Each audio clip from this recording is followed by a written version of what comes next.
He's not angry. He just, of course, according to the story, because he falls asleep a lot, so he cut his eyelid to wake him up by himself, and his eyelid again became some kind of teeth. They make up, I think they make up the story too. So, so in the legend. Okay, so that's his story. Okay, and let's move on. So he started the Zen tradition in China, and we started here with the more. It's not here. Anyone of you talk about here? No. Okay. Now, before him, in the 2nd and 3rd century, there's some the sutra of breath meditation has been translated from Sanskrit into Chinese language, and they start to do meditation. But eventually, many monks from India, from Central Asia, went to China to spread the meditation traditions. But it's not been popular yet until Bodhidharma came. Because he said that my teaching is straightforward, straight to the heart, straight to our mind. My teaching is not based upon the books, but not based upon the scripture. So what's wrong with the scripture? What's wrong with the books? Because people used to attach to the books. They say, oh, this is teaching, but the Bodhidharma said, my teaching is quite different. I point the teaching to the mind, not based on the books. But later on, he passed down one of the main Buddha teaching to his disciple. And the reason why, when you study with Zen tradition, later on, you see Zen tradition is go beyond again the scripture, because as soon as we attach to the scripture, you get nowhere. Like if you are a knowledgeable person, right? If you learn a lot but you don't practice, it's useless in Buddhist view. Make sense? Like if you learn how to fix car, but you never touch the engine, that's useless. Make sense? So you have to have some kind of experience. So that's why Buddha say that's my teaching. My teaching is to the point, to the mind, to awake people to their pure nature, Buddha nature. And that's why it's become popular. I started from Bodhidharma from 6th or 5th century. And that's why we have the five houses and so forth. Okay, Christina, what do you have for Hoina? I don't have my paper with me, but I think I remember most of it. He was born to a poor family, and his dad died when he was really young, so he never got to go to school. Yeah. So he was illiterate for his entire life, but he did end up, throughout his life, writing the Platform Sutra. Platform Sutra. And he was the 6th patriarch, and that's a picture of his mummy. I know that he never decomposed. I think it's still around, isn't it? It's amazing. Yeah. Without any kind of chemicals and preservation. And it had times, and if I remember, I will show you many, you say not mummy, but the flesh body of them.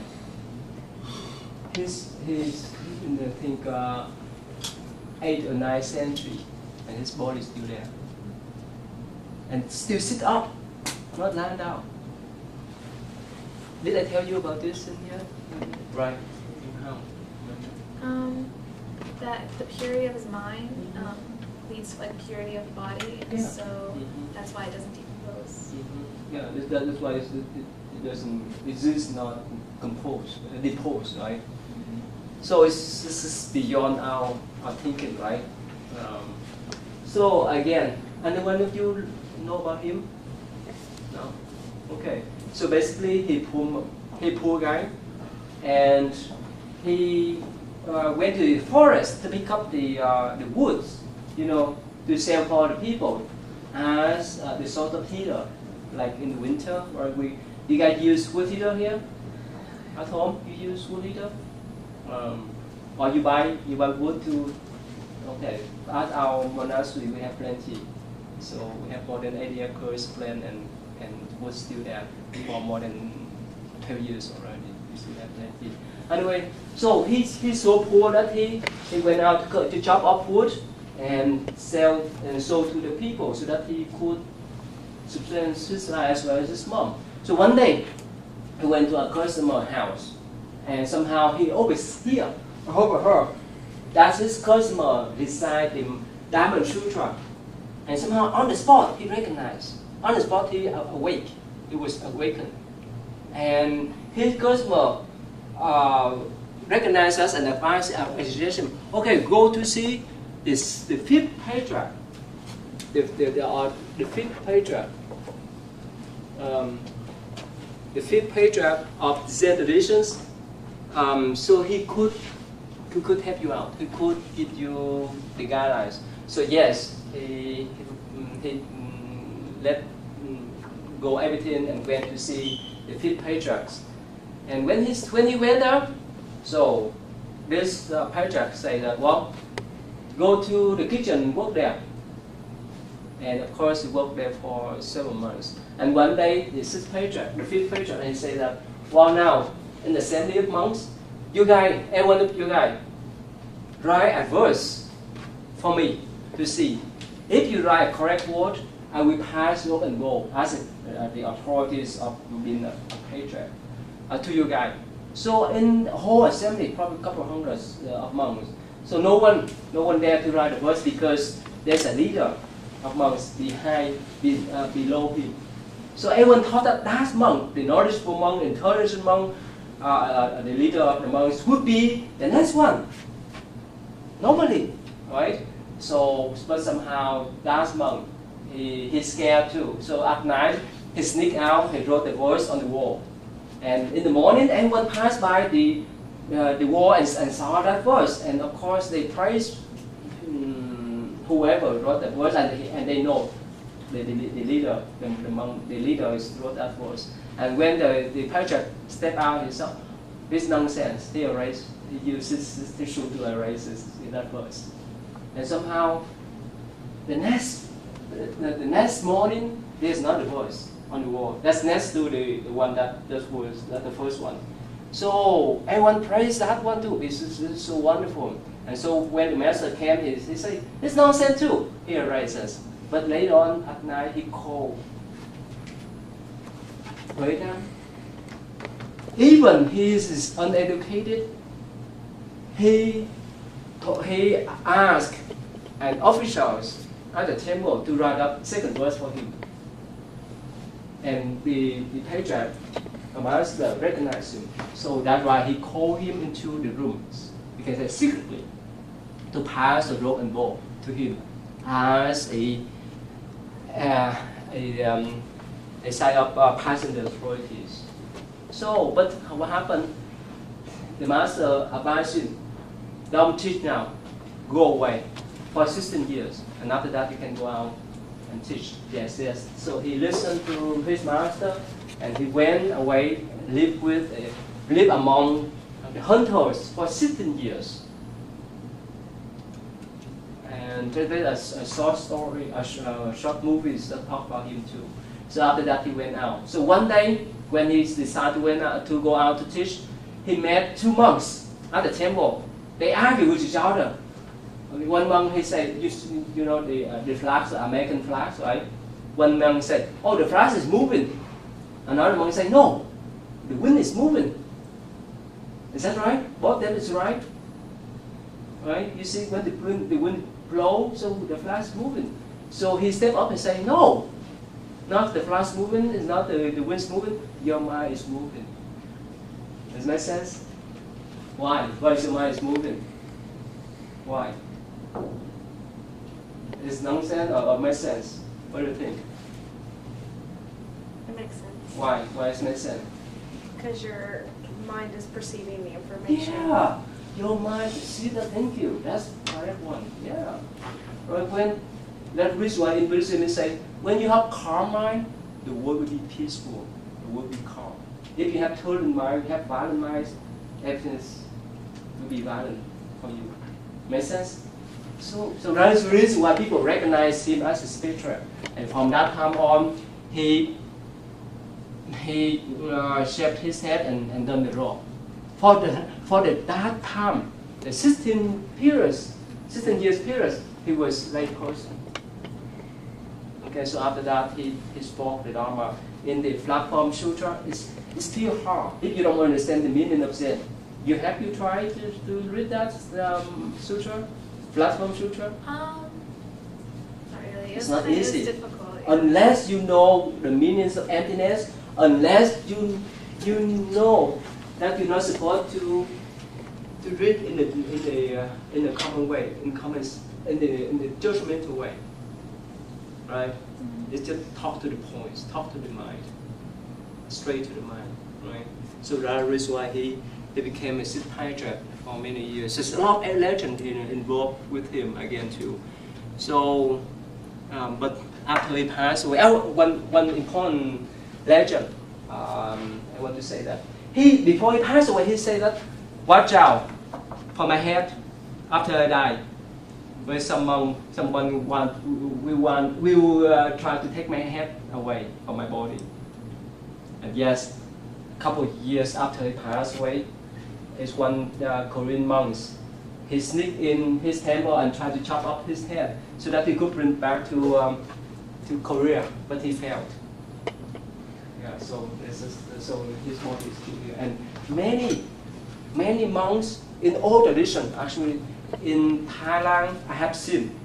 In Thailand, in Vietnam, China, so I have seen the real body that they left even after they passed away for 1,000 years, especially for hundred years, because of that type of purity in their mind is affected your body too. Okay, right. So a lot of legend we've gotten about him. And if you study Zen without studying that book, that sutra, you miss the point. Platform Sutra is still important in the Zen tradition. Okay, the 5 houses, what do you have? Nick? The 5 houses of the Zen Buddhism, what I found, which granted was not a lot. Which are they? Well, the 5 houses of Zen Buddhism refer to Chan Buddhism. In China. It was started during the Tang Dynasty. The 5 schools were Guiyang. Yeah, it's a whole chart here. Guiyang. What else? Linji. Yeah. Fayan. Taodong. And Yun. Yeah, Yunman. Wow, you remember. Wow, that's wow. Okay. Okay. But the most I could find was that they all kind of had their own way of teaching Zen Buddhism, and the 5 houses refers to 5 different schools of Zen Buddhism. And then at some point, most of them were incorporated into the Linji. And that's about all. Okay, so this Wednesday we talk more about especially Linji and Taodong. Okay, here, look at here. Bodhidharma, here, see that? The church here, Bodhidharma 28. And Tuikot, the one who cut his hand to seek Bodhidharma and passed down to, this is the 5th patriarch, Hongron, that I told you, the one who passed the rope and bow to Huinang here.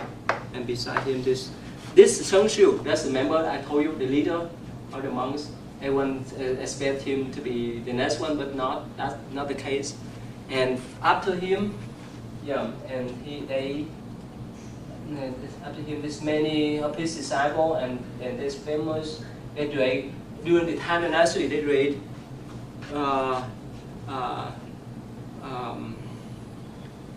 the Guishan. Okay, let me put this way here. You don't see.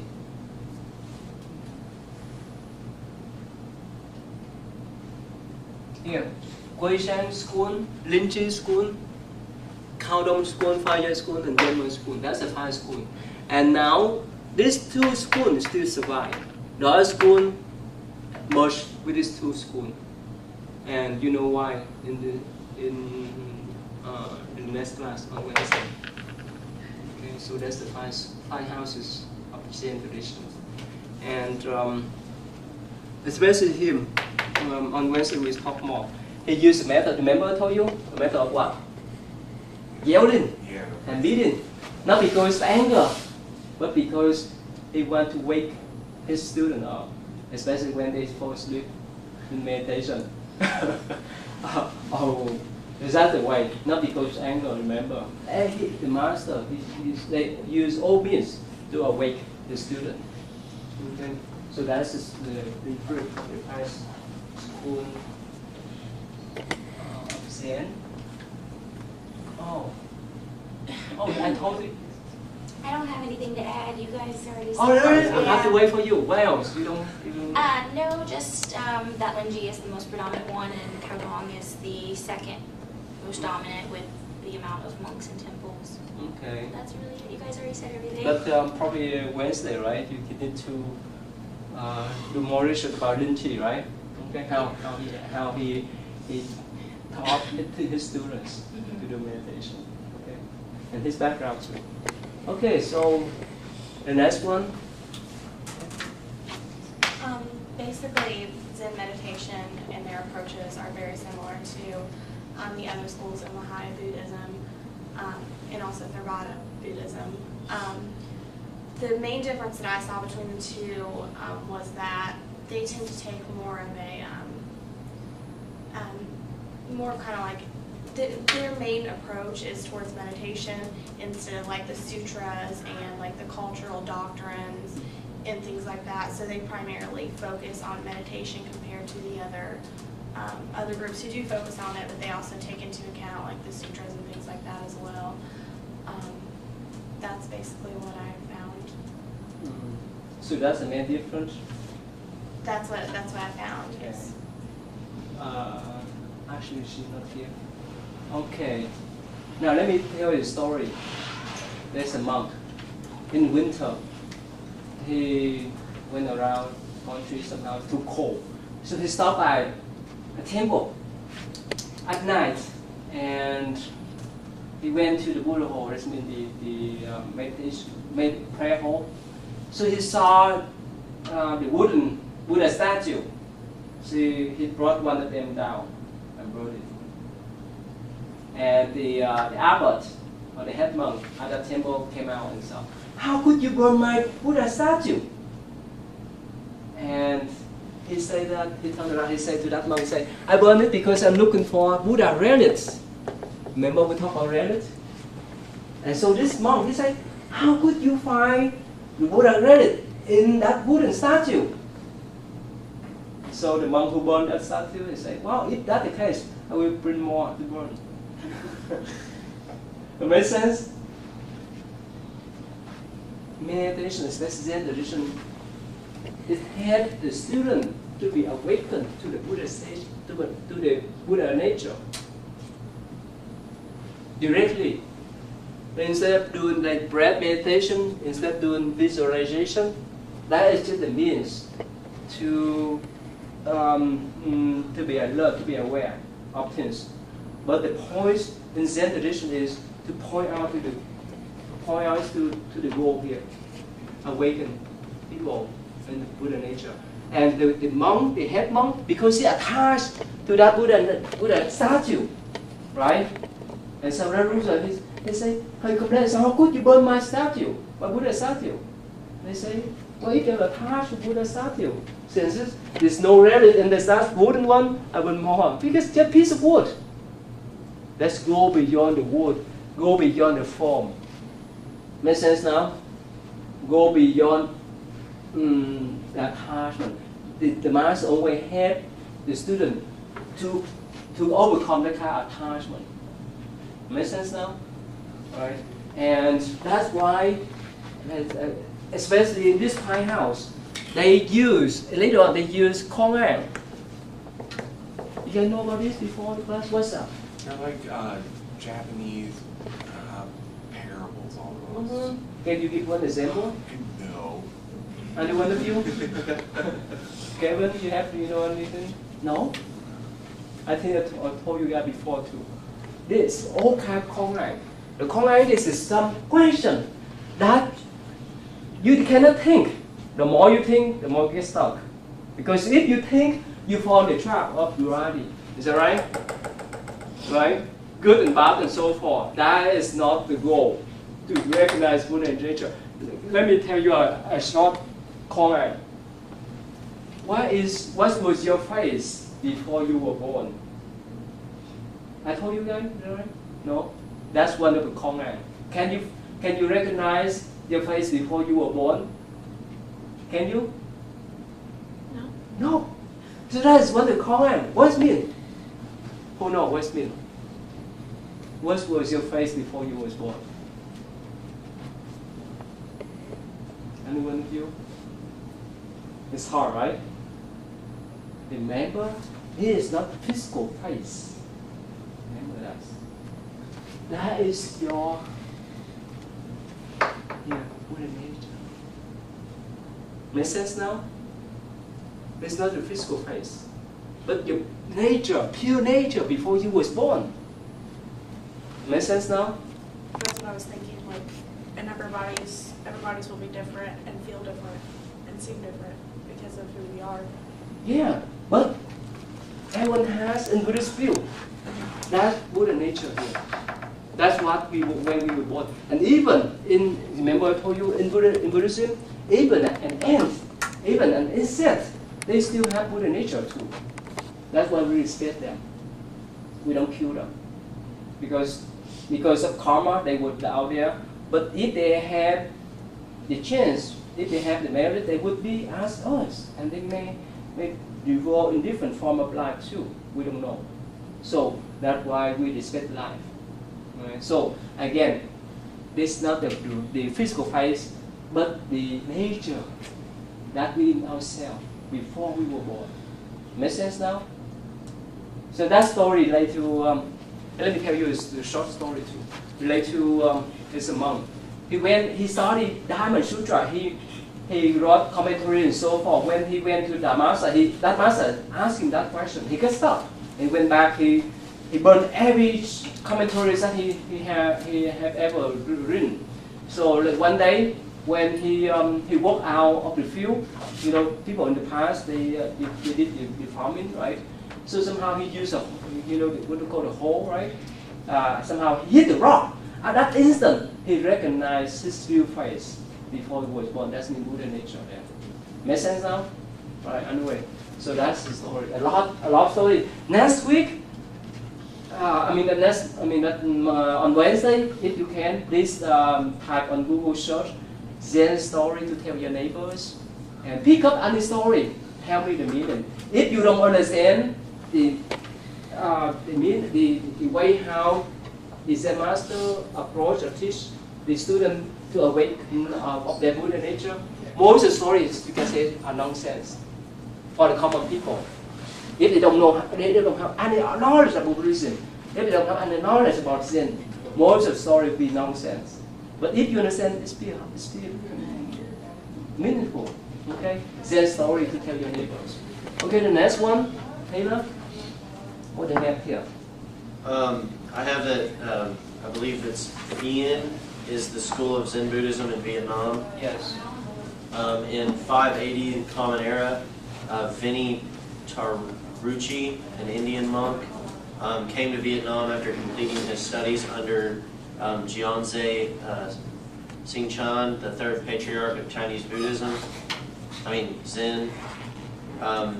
The sect that Vinny Taruchi and his lone Vietnamese disciple founded would be the oldest branch of Thien. This school became the most influential group in Vietnam under Van Han in the 10th century. Other schools include Von Nogin Thong, founded by Ma Zu, and Theo Duong, which incorporates the Nan Pho chanting. And then the Bamboo Grove School, which has influences from Confucian and Taoist philosophies. And then later on, Nugien Theo introduced the Ling School in about 1300, which would later become the predominant branch of Buddhism in China. Vietnam. Yeah, like I think we studied briefly about history of Buddhism in Vietnam, right? So Buddhism spread to Vietnam by sea road, maritime road, and it got to Vietnam in the first and second century. And at first, many monks they practiced meditation too. And later on, when Buddhism died out in India, so we got influence from the Chinese Zen tradition. And many, especially up to now, the Linh Chi and Cao Dong, they still survive in Vietnam too. Linh Chi and Cao Dong. And but this one is so quite different. The four, Trúc Lâm said, Trúc Lâm that's mean the forest, bamboo forest set. He is a Vietnamese king who led Vietnamese people to protect the country 3 times from the Mongolians invasion. During the I think 11th and 12th century, some part of Europe was controlled, right? Was invaded by the Mongolian army, right? You know that history. So after they occupied the whole China, so they tried to occupy Vietnam, but somehow this king, he led Vietnamese people to defeat the Mongolian army 3 times. And after that, he put down the secular life to become a monk. And he was the founder of this bamboo forest set. And of course, like Tyler mentioned, he combined Taoist practice, Confucius practice, but main is the Zen traditions. And his lineage lasted only a couple hundred years, but later on was one Vietnamese Zen master. He revised his teaching again. And now it's become one of the most popular traditions in Vietnam. If you visit Vietnam and if you seek for meditation, you may go to one of his centers to do meditation.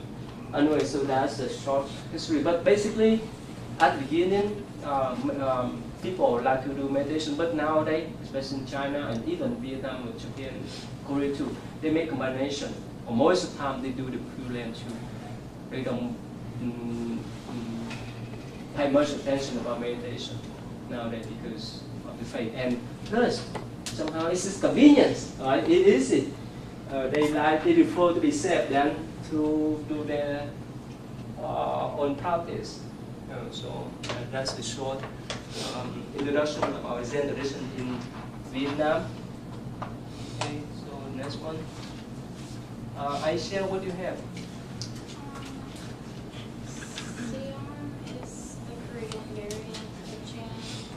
Meditation.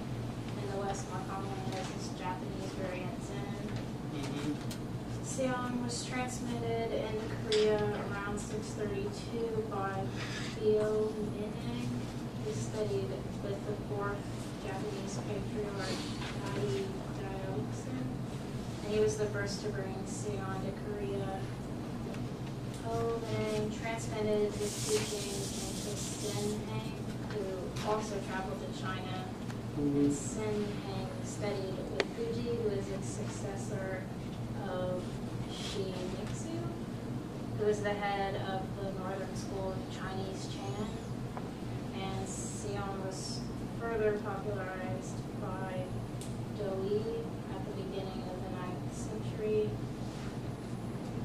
Seong was slowly further transmitted into Korea as Korean monks that were mainly Huayong began to travel to China and study the Chan of Hongzu's school of Mazu Daiobi. Okay, so what do you find about this tradition in Korea? What's the unique points? I mainly just looked up like the founders and stuff. I never looked up many traditions. Yeah. Basically, yeah, because especially Korea and Japan, right? Let us finish this one too, and we'll come back. So again, many monks from Korea, starting from I think from 7th century, they went to China to study Zen tradition. Not according to history, during those times, it's still hard for them to travel to India. It's still far, right? So most time it's convenient for them to go to China to study. And many Korean monks who study under the Chinese master and became enlightened one too. Okay, let's us move to the next one. Zen in Japan. Adam? Oh yeah, what do you have? I actually studied a lot about Japan, and one Oh of the yeah. That's right. Zen Buddhism is actually still huge in Japan. Mhm. It might not be just as much as whenever it first came, but Buddhism was actually introduced to Japan by Korea in the 6th century, and then later on it was brought in by religion-led government by Prince Shotoku and The main Buddha teaching to this disciple.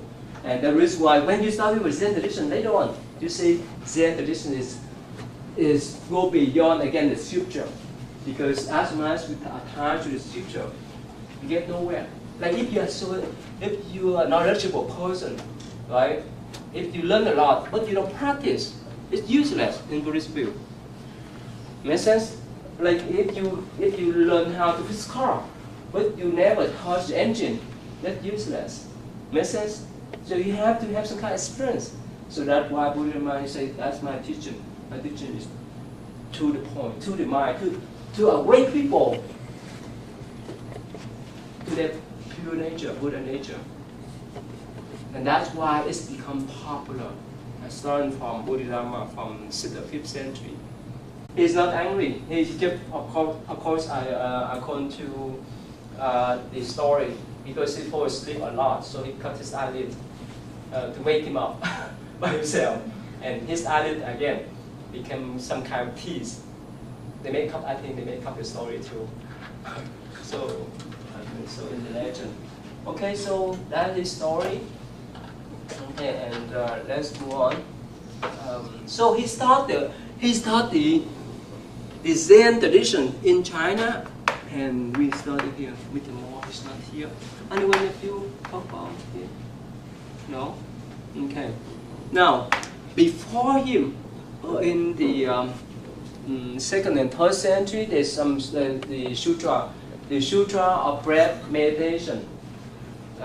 Has been translated from Sanskrit into Chinese language, and they start to do meditation. But eventually, many monks from India, from Central Asia, went to China to spread the meditation traditions. But it's not been popular yet until Bodhidharma came. Because he said that my teaching is straightforward, straight to the heart, straight to our mind. My teaching is not based upon the books, but not based upon the scripture. So what's wrong with the scripture? What's wrong with the books? Because people use the attached to the books. They say, oh, this is teaching, but the Bodhidharma is saying, my teaching is quite different. I point the teaching to the mind, not based on the books. But later on, he passed down one of mummy, but the real, the flesh body of them.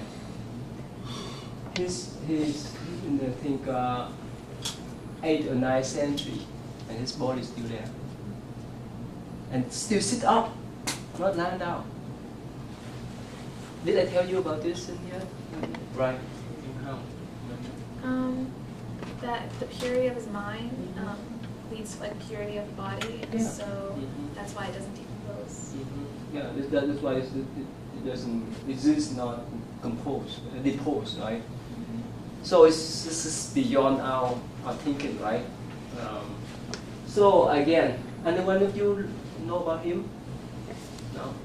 Okay. So basically, he poor guy, and he went to the forest to pick up the, and that's why we have the five houses and so forth. Okay, Christina, what do you have for Hoina? I don't have my paper with me, but I think I remember most of it. He was born to a poor family, and his dad died when he was really young, so he never got to go to school. Yeah. So he was illiterate for his entire life, but he did end up throughout his life writing the Platform Sutra. Platform Sutra. And he was the sixth patriarch, and that's a picture of his mummy. I know that he never decomposed. I think it's still around, isn't it? It's amazing. Yeah, without any kind of chemicals and preservation. And if had times, and if I remember, I will show you many. They say not